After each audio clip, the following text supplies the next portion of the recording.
শাকের ডাঁটা, একটা হচ্ছে কোন শাকের ডাঁটা।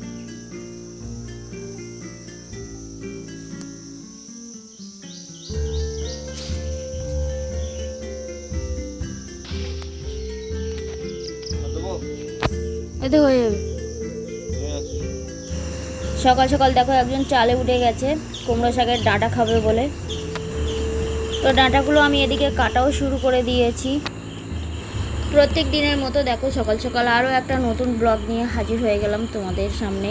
ইন্দ্রপম্পা লাইফস্টাইল ব্লগের নতুন একটি ভিডিওতে তোমাদেরকে অনেক স্বাগত, অনেক ভালোবাসা জানাই। সম্পূর্ণ ভিডিওটা দেখার অনুরোধ রইল তোমাদের কাছে, আশা করছি ভালো লাগবে। তো চলো ডাঁটাগুলো কেটে নিই। কুমড়ো ডাঁটা, লাউ ডাঁটা, পুঁইশাক ডাঁটা এগুলো আমাদের খুব প্রিয়, খেতে খুব ভালো লাগে। এখানে দেখো আমার ডাঁটা কাটা হয়ে গেছে। এগুলো কুমড়ো ডাঁটা, কচি কচি ডাঁটা, খেতে খুব ভালো লাগে। আলাদা করে চা খাওয়ার সময় নেই, চা খাচ্ছি আর কাজ করছি। আর এখানে দেখো আগের দিনের চিংড়ি মাছ ছিল কয়েকটা ভাজা, সেটা দিয়েই হবে। আর এখানে পেঁয়াজ লঙ্কা কেটে নিয়েছি, আলু ভাজতে বসিয়ে দিয়েছি। আলু দিয়ে ডাঁটা আর চিংড়ি মাছ দিয়ে তরকারি হবে, একটাই তরকারি হবে, আর সময় নেই। তো চলো রান্নাটা সেরে নিই, তারপরে তোমাদের সাথে শেয়ার করছি। আর কিছু শেয়ার করিনি, তো রান্নার ফাইনাল লুকটাই তোমাদের সাথে শেয়ার করে দিলাম। সাদা মাটা তরকারি।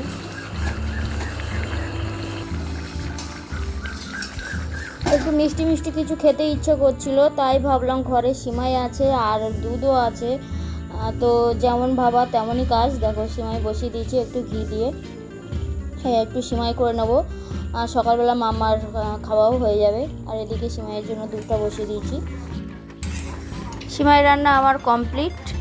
আমরা এটা সকালে টিফিন খাবো, আর মামাও খেয়ে নেবে। আর মামার জন্য সবজি কেটে নিয়েছি, খিচুড়ি খাওয়াবো, এটা দুপুরবেলার জন্য।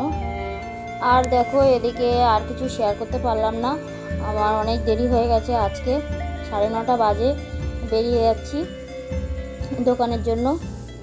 ইন্দ্র আমাকে দিয়ে আসবে, আর ও তারপরে বাড়ি এসে মাম্মাকে স্নান করাবে, খাওয়াবে।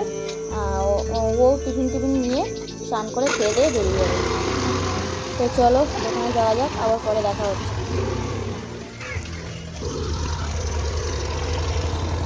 তো দোকানতে বাড়ি এসে আর কিছু শেয়ার করতে পারিনি। আমার দোকান থেকে বাড়ি আসতে আসতেই অনেক দেরি হয়ে গেছিলো। আর এখন বাজে বিকেল 5:30। কেমন আছে সবাই? তো সন্ধ্যাবেলা আমরা এখন চলে আসলাম বাবা আর মাম্মাম আমার কোলে বসে আছে। আর সন্ধ্যাবেলা এখন টিফিন হচ্ছে আমাদের মুড়ি আর বন। দেখো মুড়ি, আর এটা হচ্ছে বন। আমরা এটা এখন টিফিন করবো। মাম্মাম তো মুড়ি বলতে খেতে পারে না, তো মাম্মামকে আগে একটা ভোট দিয়ে দেবো, দেখবো কেমন খায়। এই হ্যালো বলো, হ্যালো বাবু।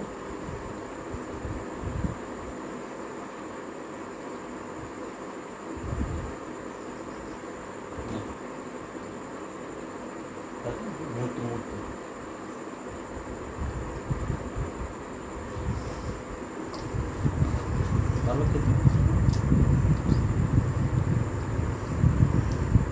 ওর মিষ্টি হলে কিন্তু অন্য কিছু লাগে না। মিষ্টি যেরকম মিষ্টি হলে হবে, তাই বলে বাতাসা চিনি নয়, এমনি মিষ্টি। কি খাচ্ছ তুমি?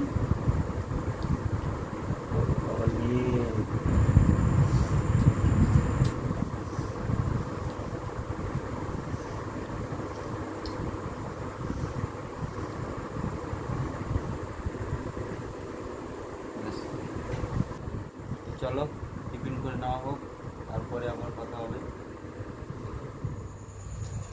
এখন আমার মাম্মায়ের জন্য খাবার মাখানো হচ্ছে। একটু আগে আসলাম অফিস থেকে। আপনারা হয়তো সবসময় দেখবেন বেশিরভাগটা আমি খাওয়াই। অ্যাকচুয়ালি মাম্মা আমার হাতে খুব ভালো খায়। তো রাতের খাবারের জন্য দুধ, ভাত, আর সাথে একটু মিষ্টি। মিষ্টিও থাকতেই হবে, নাহলে ওর খাবার আমার পছন্দ হবে না। তো চলো মাম্মামের খাবার মাখিয়ে নিই।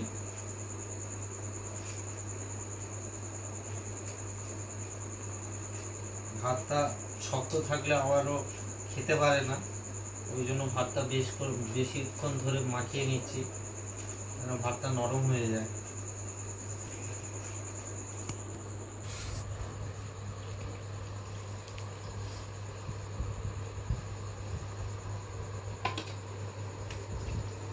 আর এদিকে দেখো মামামের খাওয়া প্রায় মাঝামাঝি পর্যায়ে, তো ভাবলাম একটু শেয়ার করে দিই। তো যাই হোক, মামামকে খাওয়াতে খাওয়াতেই ভিডিওটা শেষ করলাম। তো দেখা হবে নেক্সট ভিডিওতে। ততক্ষণ পর্যন্ত তোমরা সবাই ভালো থেকো, সুস্থ থেকো।